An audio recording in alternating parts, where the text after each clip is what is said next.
aravuga ngo nk'uko imbwa zinkikije mwiyumvire namwe ingene ngaho ingene abita nk'imbwa. Imbwa bari bajya abantu bose bari bagiye gufata Yesu, ati nk'uko imbwa zinkikije umugwi w'inkozi z'ibibi wantaye hagati. Umugwi bajya abantu ujya mugwi katuvuge tuti bajya bari bafatekanije na Yuda. Aho niho rero yaciye avuga ngo nshobora guharura amagufa yanje yose.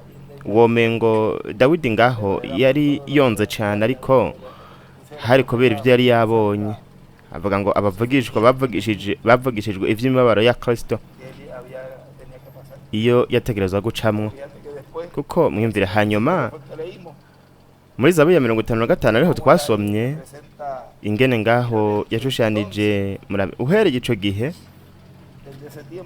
uhereye muri ico gihe nkuko ingene Imana yeretse Dawidi ngaho ko azoba ari umuntu wo hafi yiwe cyane. Ico gitabo muri Abraham ahantu hamwe yavuze ngo mu modoka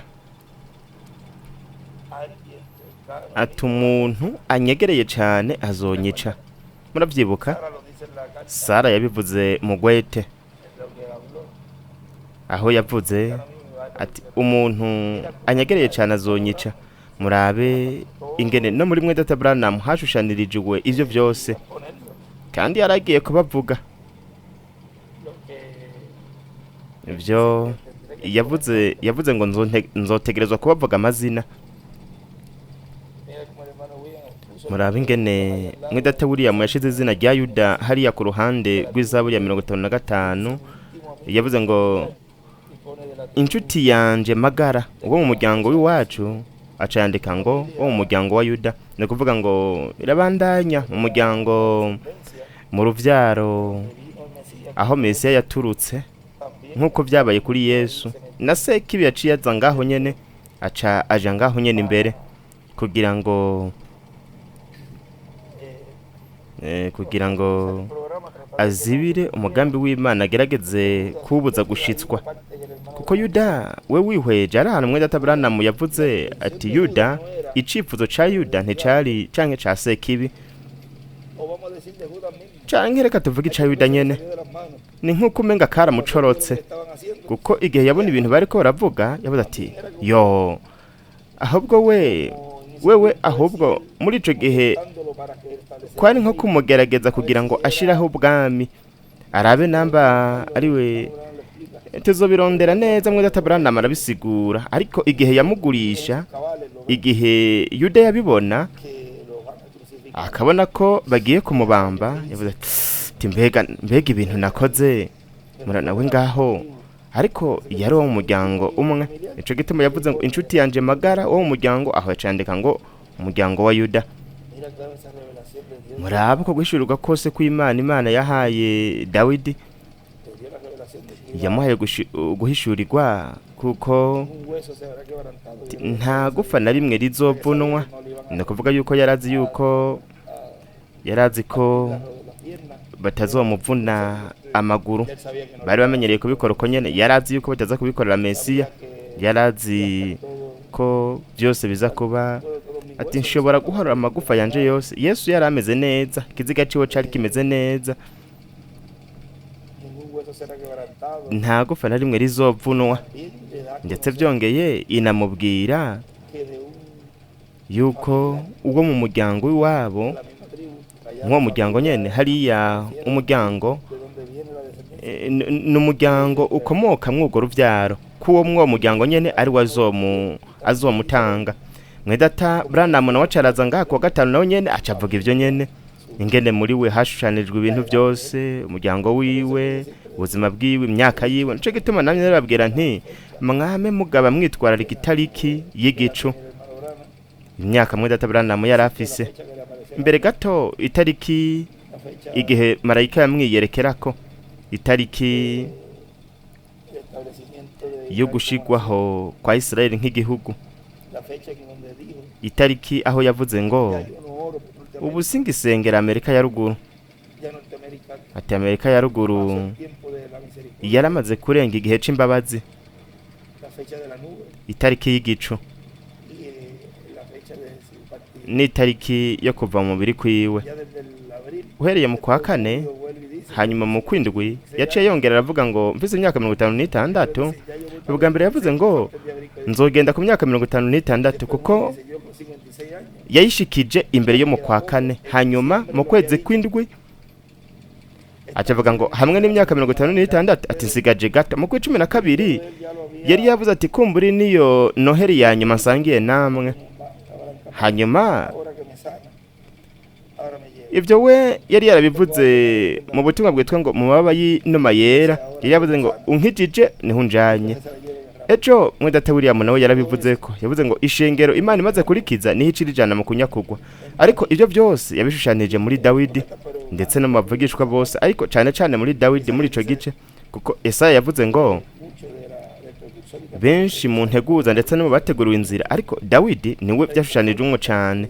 Umwami yarafise umutima nk'uw'Imana ishaka. Mwedata Branham nawe nyene yabaye umuntu yarafise umutima nk'uw'Imana ishaka. Yavuze ngo sinigeze ndeka Imana, kandi ubasha bwose Imana yamuhaye imaze kumukiza afise imyaka 56. Kandi we wihweje ukwa kane katurabe ukwa kane, ukwa gatanu, ukwa gatandatu, kwindwi, kumunani, kw'icenda, kw'icumi, kw'icumi na rimwe no kw'icumi na kabiri. Imyaka 56 hamwe n'amezi 9. Ivyo yari yaravyanditse kandi no mu gakaye. Imyaka yiwe nayo nyene yabaye imyaka 56 y'ubukozi uhereye mu 63. Ariko kandi yaciye ashiraho n'amezi 9 yateranije ku myaka 78. Imyaka 49 yashikije yakwije, kuko we yagiye muri 2019, ariko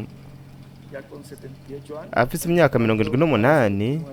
Imyaka 78 yinjira mu mwaka wa 79. Ni kuvuga ngo yamaze imyaka 79 uteranije ko niyo misi y'imbere ameze 9, aho uca ukwiza imyaka 80. Nico gitema yigeze kuvuga ngo sinzorenza imyaka 80, aho aca garukiriza ngaho. Igihe kimwe yariko aravuga ibijanye n'imyaka, hatereza kuba ku myaka 80,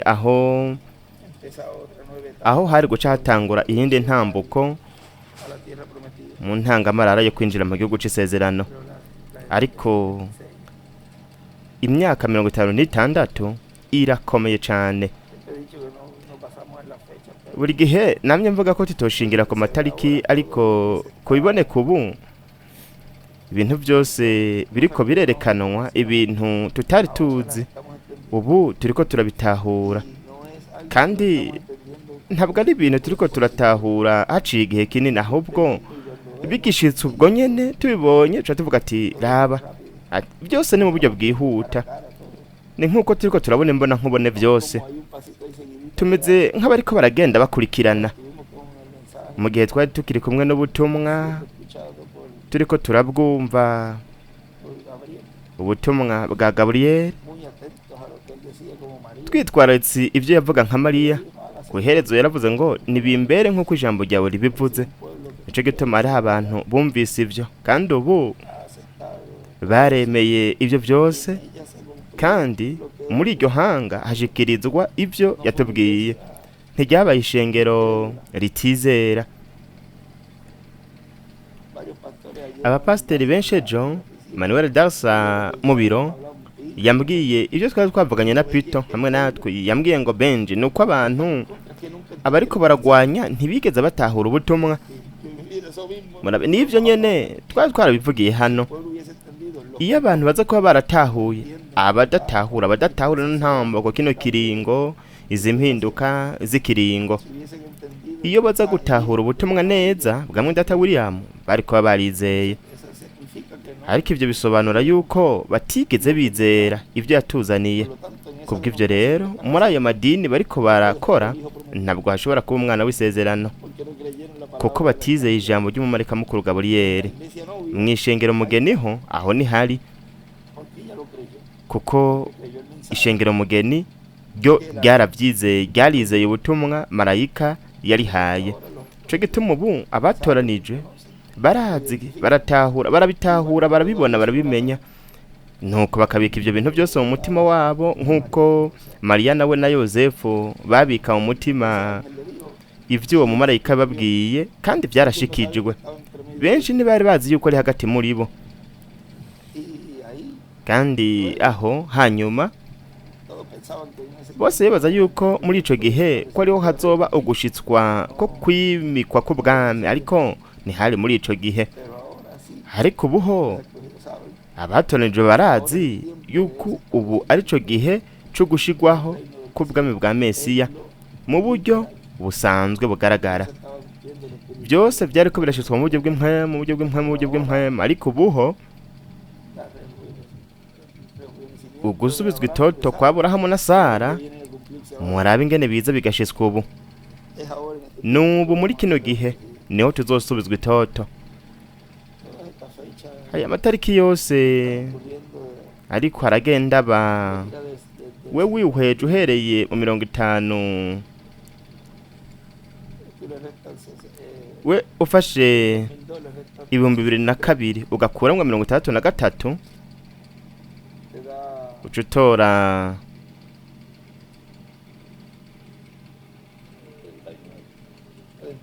$39. Cyo gituma mu 39 mu 40 mwimviye haciye imyaka 33, ni nayo nyene yahaciye ku gicu 33. N'amatariki ubu tugera turabona nene kubera iki hariya yanditse ngo 1939 aca yandika ngo 2000, ntiyashiraho ico gitigiri ca nyuma.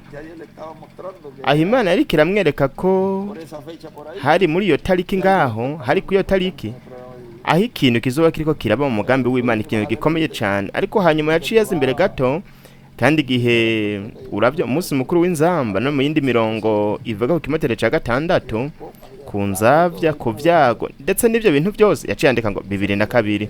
Ni ukuvuga yuko Imana yari kiramwereka canke yamweretse inyuma iyo tariki. Ngibi we aho yari karabona ahariho, kandi muri we ibyamubayeko ni byabaye nko kuri mwenda Branham, yiyumvira yuko hari muri we, kandi buri ntumwa yose yama igwana kugira ngo, ariko igihe yabitahura. Ndetse kandi yaravuze ngo umunsi umwe nzobabwira umumarayika wari we n'ingene yagiye arakora mu bihe byaheze n'ibindi.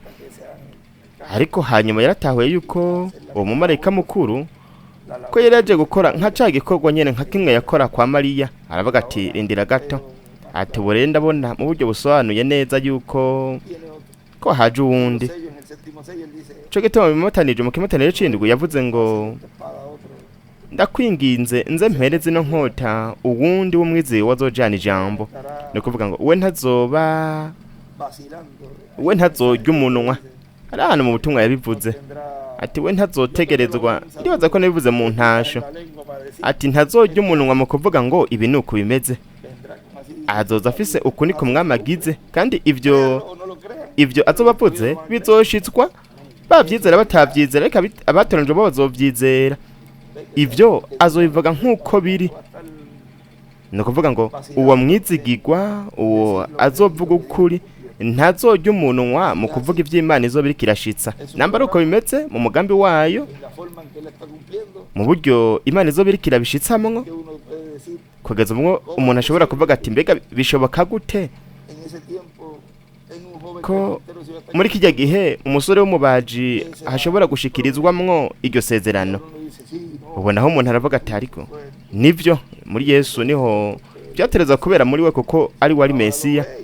Ariko nuko babibona, akabona ibintu byose, akabona nakahise kose, akabona byose. Ariko iyo baza kubaho muri ico gihe byari kugenda gute? Biyumvira yuko muri Yesu harimo ikintu cikinyegezwa, kandi ko yari umuntu asanzwe yageragezwa nk'abandi. Kandi mu by'ukuri atuge musore yazananye na papa wiwe kunkorera igikorwa runaka, no kuvuga byose byari mu buryo busanzwe kandi mu gihe ikintu gikomeye cyane murabe ingene bivugwa ngaho Imana icibishitsa mu buryo buciye bugufi cyane mu buryo abantu bamenyereye. Imana ishobora gukomantaza ibintu kugeza ubwo uravye n'abana ubu bariko barabitahura.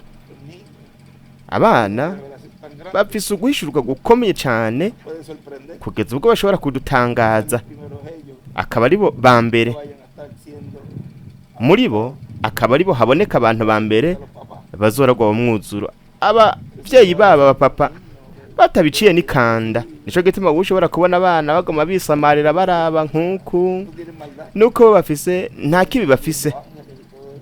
Bashobora kuba bariko barabona abamarayika n'abandi kangahe cyane muri kino gihe ubwo buringanire bwa gatatu buzokuyugurura. No kuvuga ngo uburinganire buriko buriyugurura ariko mu buryo bw'impwemu. Ubu turi mu buringanire mu buryo bw'impwemu ahera ha cyane mu buringanire bw'indwi. Cyo gituma dushobora kubona imyera y'ibiri, turashobora kubona inkingi y'umuriro, turashobora kubona manu, turashobora kubona ibintu byose biri ngaho mu ijambo. Turashobora kubona ugushitswa kw'ibiri ngaho. Ibintu byose birahera ha cyane bitegerezwa kwigaragaza ku isi. Ntashobora kuba ikintu na kimwe, ikimenyetso na kimwe canke igishushanyo, kuko ntihagomba kuba ibimenyetso, bishushanyo, bigereranyo. Oya, ubu byose n'ukuri, nukubona ivy'ukuri, kubona ivy'ukuri by'ivy'abo bantu bose bavuze yuko bizoba muri kino gihe. Ubu ni ivy'ukuri biriko biragaragazwa, biriko birashitswa. Iryo jambo rihabwa ubuzima, rihinduka ukuri. Ubu si mu byijiji mu mwijima, ahubwo nukuraba imbona nkubone. Yaravuze ngo nuko tuzorabana. Mbega ni ryari bazorindira ko babona imbona nkubone? Nubu ni ryari bazorindira ngo ivyo bishitswe? Nubu. No kuvuga ngo ntabwo ari mu kindi gihe, mu rundi runganwe, n'ururunganwe nyene. Toya nuko je nabibona imbona nkubone mu ntumwa, mu butumwa n'ibintu byose yazanye. Ariko kubera ko utari kurizerera ivyo yasezeranye, ivyo yavugishijwe, iyo tuza kuba turiko turabona imbona nkubone hariya muri kijya gihe, tuba twarahinduwe. Igihe cyo kubona imbona nkubone nubu, kuko nico gihe aho twavuye mu gihe c'indwi tuja mwibuye rikomeze furuka. Twaraduze mu kunyakurwa ko mu buryo bw'impwemu mu 74, ahatanguye ikiringo cyatanguye mu mwuzuro mu 77, ariko haraciye za ntambuko ndwi z'umwungikanyo. We ngaho rero mwarabonye ingene yatubwiye mu 2000 ko turiko twinjira mu ntambuko y'indwi, kandi ibyo bisobanura ibintu byinshi, kuko aho adushira mu nzira, mu rugendo neza igihe turimwo. No kuvuga ko nimba we atwinjiza ngaho imbere, we wihweje muri 2018, aho muri 2019 hariho uno muhamagaro yuko hazoza ikintu, kandi yaciye anatubwira ngo niyo mwabona urya muvugishwa ntumwa ashitsa ubuvugishwa bw'ubuhuha wa gatatu mu gushitswa k'ikimetero c'indwi, aho niho muzokongera kumbona. Ni kuvuga yuko ngaho yari karavugishwa ikintu kizoba imbere gato canke mw'iyo minsi. Aho hari muri 2017, hanyuma muri 2018 yaciye areka gukoresha izina. Muri 2019 mu ntango yaciye areka ivyo mubatizo byose, ariko we wihweje ivyo byose aho ntabwo byakogwa, byavugwa n'akanwa kiwe. Yari afise ikindi gikoresho ico yakoreye mwizo mpinduka z'ikiringo. No kuvuga yuko hagaragara mu ntambuko y'indwi hagaragara ukugushitswa kw'ivyo mwene data Branham yavugishijwe. Yateguriye inzira iyo ntambuko. No kuvuga yuko ivyo mwene data Branham yateguriye inzira, ati nyuma yanje haje uwundi, bihinduka ukuri bigashitswa mu mwuzuro aho kuri iyo tariki, uhereye mu ntambuko y'indwi y'igihe c'ibiri kuzifuruka ahisubire mu ntambuko ndwi, ariko hatiruza kuba iy'umunani. Kandi uko kubisikanya gusobekerana kwagaragaye neza kw'iherezo rya 2018 no mu ntango za 2019, aho yagera atahura ubukozi canke yakoze igikorwa gihwanye n'ivyo atanabizi. Ntabwo yari bwerekwe ku mugaragaro iryo banga ko muri we hazoshikirizwa ivyo vyavugishijwe. Ibintu byose yavuze muri izo mpinduka z'ikiringo yabivuze akoreje kandi kanwa, ati genda babwira ibi, genda babwira ibi. Ndetse no ku bayuda ati genda nabo nyene babwira ibi, genda babwira ibi nibi nibi nibi. Byari byiza nkuko nyene Imana yari bifise, nkuko yari bitegekanije uko nyene, kugira ngo ihogwa c'Imana hamwe n'ubwiza bw'Imana bugaragazwe. Ihogwa c'Imana kigaragazwe gishitswe, ntigihungabanywe, hanyuma icubahiro k'ibicimana ntihagire umuntu n'umwe yiheje icubahiro, icubahiro k'ibicimana. Kandi yarakoze ico gikorwa, kandi muri ico gihe ntabwo ntihari bwatahurwe, ntihari bwamenyekane ku mugaragaro ivyari biriko biraba mu bantu. Kandi we wihweje mwo mwaka nyene hace hinjirwa ku mugaragaro ihema, no kuvuga twashobora kuvuga yuko yari irindiriye, Imana yari irindiriye ivyo nyene kugira ngo ivyo bigende nkuko, ariko hari mu bukozi bwo mwihema. Ico gituma yavuze ngo ubukozi bushasha yari uwundi y'impinduka z'ubukozi. Kandi ibintu ntivyari guca bibubwo nyene, ahubwo vyari kuba biciye mu kuvugwa k'ubutumwa, inyigisho, ariko mu buryo abantu batari bavyiteze ko bibamwo, kuko nubwo abantu bari barateguwe ko bizogenda nkuko.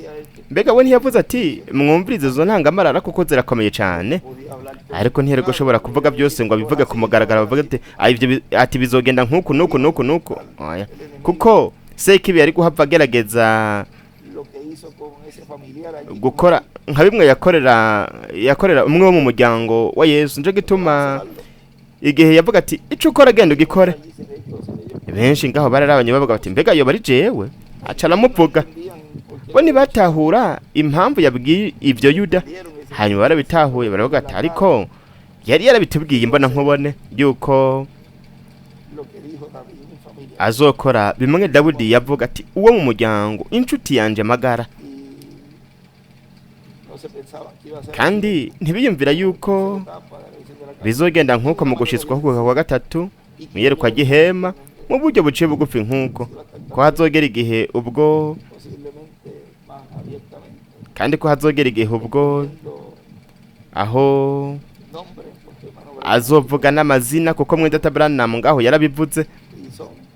Kandi nibo baguma ari impumyi bagenda menya mu gihe c'indwi, bagenda menya kuko badafise mpwemu yera. Iyo baza kuba bafise mpwemu yera ntibokoze ivyo bazokora. No kuvuga ko n'abantu nkuko mwene data William yavuze hariya, ati bakwiye kuvugwa, ati bakwiye kuvugwa ingwara yo mu mutwe, kuko bariko bagenda nkuko ubwenge bwabo bubabwira, ntabwo barongorwa n'umutwe. Barangiza nka kumwe Yuda yarangiza arabasaze, no kuvuga ngo barangiriza mu kwiyahura. Kandi ejo cyo canditswe kirashobora kuba carashizeho carerekanye ikintu, kuko aho ariko haravugwa ku vyago, no kuvuga ngo haravuga ngo urupfu rurabaturumbukira. Kandi ibyo byose n'ibihano by'Imana ibyo byose biriko biravugwa byose bizoshitswa kandi umuntu wese azogwanya ihogwa c'Imana akagwanya n'iyerekwa gihema akagwanya n'ibindi byose abari karagwanya intebe y'ubwami ya Dawidi. Ameleki ntiyahagurutse kugwanya ubwoko bw'Eburayo na Mose, bivugwa yuko yahagurutse kugwanya intebe y'ubwami y'Imana. Mwimvire namwe, ni ukuvuga yuko bariko bagwanya umugambi w'Imana, kandi mu yandi majambo bariko bagwanya uwurikashitse umugambi w'Imana, inkingi y'umuriro, marayika w'isezerano, Imana ubwayo.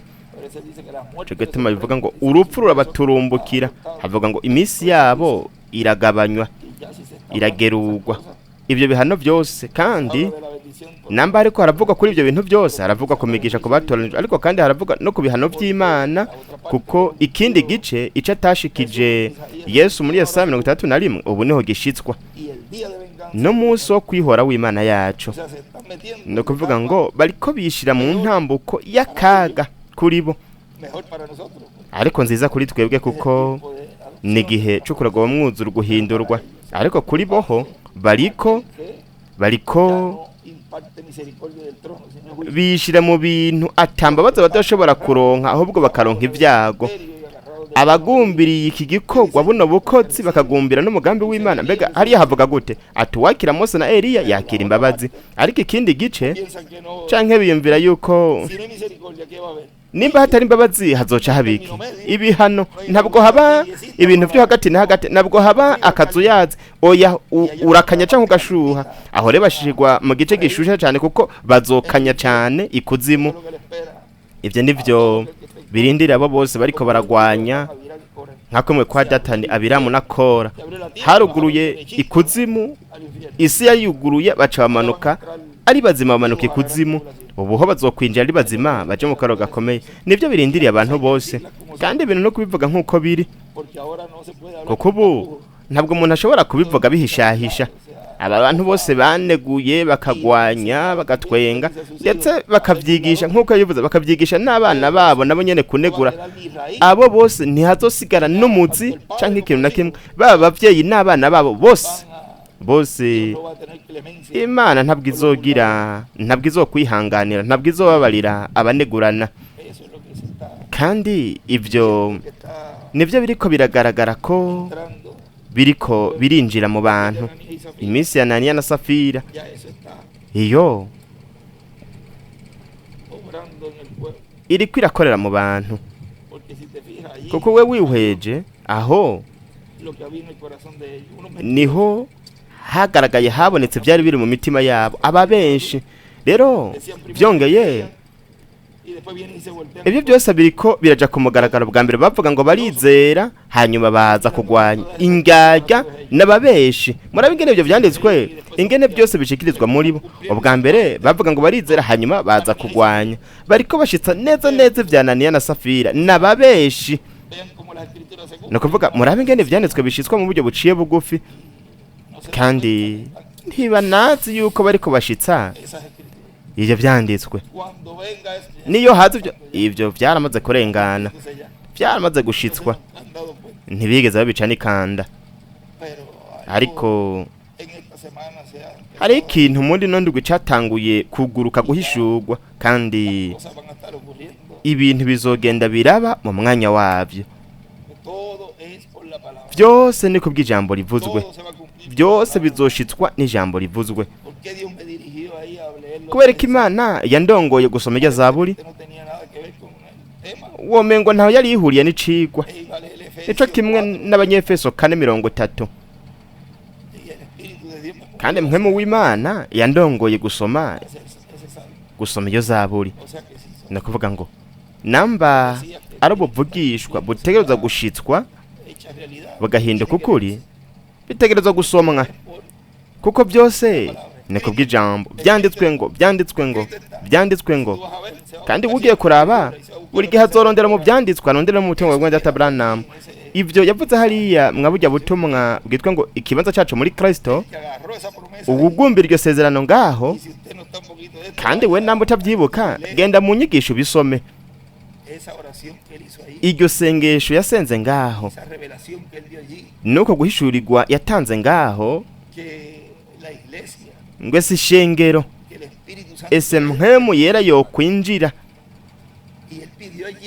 kandi we yasabye ngaho kuragwa mu mwuzuro genda mu birabe yavuze ngo mwami turage mu mwuzuro kandi ibyo byaravuzwe we yabivuze muri kijya gihe ariko kubivuga mu gushitswa kugera kwa gihema mu ntambako y'inyigisho ndashobora kuvuga yuko ibyo byavuzwe kandi bitegerezwa gushitswa ni ukuvuga ngo haravuzwe ukuragwa mu mwuzuro ku ishengero havugwa ku kuragwa mu mwuzuro ku batoranijwe kandi ibyo bitegerezwa gushitswa kuko byaravuzwe aho nta makenga namwe azoba nk'uko hatazoba n'amakenga ku byavuzwe kwa babandi bazoba nka Yuda canke abariko barakora nka Yuda. Murabe ingene byose bigenda bibangikanye yaba umugisha ndetse n'ibihano by'Imana kuri babandi bajya bariko baragwanya, kandi byose ni mu buryo uciye bugufi. Tugende mane bahezagire. Uyu munsi ni kuwa mbere 20 z'ukwa gatatu muri 2023 mu ndwi y'ukumenwa kw'ikimatanije c'indwi. Ni kuvuga ukumenwa kw'imatanijwe ariko ni mu ndwi ubwo kuwa gatanu habaye ukumenwa kw'ikimatanije c'indwi. Ni kuvuga yuko ino ndwi ni indwi ikomeye cyane, kandi twebwe turipfuza ko hatabaye mu no mwaka bibe mu wundi, ariko turipfuza umugisha. Reka tuvuge ngo tuwipfuza ubunyene uyu munsi, kandi turasaba yuko ino ndwi nkuko yamwiyeretse umumarayika muri buri kimatanije kugira ngo ahishure buri kimatanije, ese na marayika yo kuyereka buri watonejwe n'Imana akabandanya kumwungura ubwenge no kumushurira ibyanditswe, akabandanya kumwereka ibiri mu bimatanijwe cyane cyane ibiri mu kimatanije c'indwi. No kuvuga ese bo kumva kugaragara kw'Imana mu minsi yabo muri ino ndwi kurusha uko babyumvise mu buzima bwabo bwose, kandi se boronka kandi bakaronka guhishurwa gukomeye cyane uko batigeze kuronka mu rugendo rwose rw'ubuzima bwabo. Cyo gituma ino ndwi bisaba Imana, kandi wongere usome kiriya gice cya nyuma twasomye mwabujya butumwa bwite ngo ikibazo cyacu muri Kristo, kugira ngo iryo jambo ryose ribe umubiri vuba kandi rihinduke kuri vuba. Iryo sezerano ryo nirihe? No kuragwa mu mwuzuro. Ukuragwa mu mwuzuro kumwe Yesu yaronkera hariya ku musozi wo guhindurirwako, hanyuma igihe yamanuka ngaho, igihe yamanuka ava kuwa musozi wo guhindurirwako ntiyarakire wa wundi nkuko natwe tutamye turi babandi nyene uhereye igihe runaka kugeza ubu. No kuvuga yuko hagiye haraba impinduka, haraje urugendo aho dushobora kuvuga ngo ni urugendo rwo kuragwa mu mwuzuro. Ntabwo tukiri babandi, ariko hazogera igihe ubwo tuzohinduka ntitube tukiri babandi mu mice yose. Ese ino ndwi vyoba nkuko nyene iyi izoba indwi idasanzwe, tuze twame tuyibuka tuvuga tuti warakoze mwami kuko numvise isengesho ry'umusigwa. Ese Imana yadufasha kandi katwemerera gutahura mu mwuzuro ibanga ry'ikimatanije c'indwi. Ese Imana yotwungura ubwenge muri no minsi mu mwuzuro kugira ngo ntihabe akantu na gato y'ikamakenga, bityo inkingi y'umuriro ishobore kwigaragariza hagati mu ishengero nk'uko byavugishijwe byasezeranijwe kandi bikaboneka mwiyerekwa hamwe no gushitswa kwiyerekwa gihema. Kandi se mpwemu yera atogira inzitizi zo kwinjira mu ishengero kugira ngo bityo Imana itangure gukora ikora hagati mu ishengero ryayo irizoba ryiteguye. Nico gituma yavuze ngo mpishengero hanyuma uzoraba ibyo nzokora. Ni kuvuga ibyo nibyo turiko turatakamba ku ishengero ryo baryiteguye. Kubw'ibyo rero ese no mu marayika umwe ashagaje ige nino yabamwubaha akabarokora, ese buri kanya kose yo kwegera cyane kandi tumwumve cyane atwegereye muri ino ndwi kurusha ikindi gihe cyose. Igihe bavuga bati narumvise kugaragara kw'Imana uyu munsi canke numva na biriya, nuko muri aka kanya ho bamwumve abarimwo bumve kugaragara kw'Imana mu buryo budasanzwe muri ino ndwi. Nico cifuzo canje kandi nico niryo sengesho nsenga nsaba data hamwe na data wanje kuko ni data wacu wo mwijuru. Imana ibahezagire. Ukuragwa mwuzuro.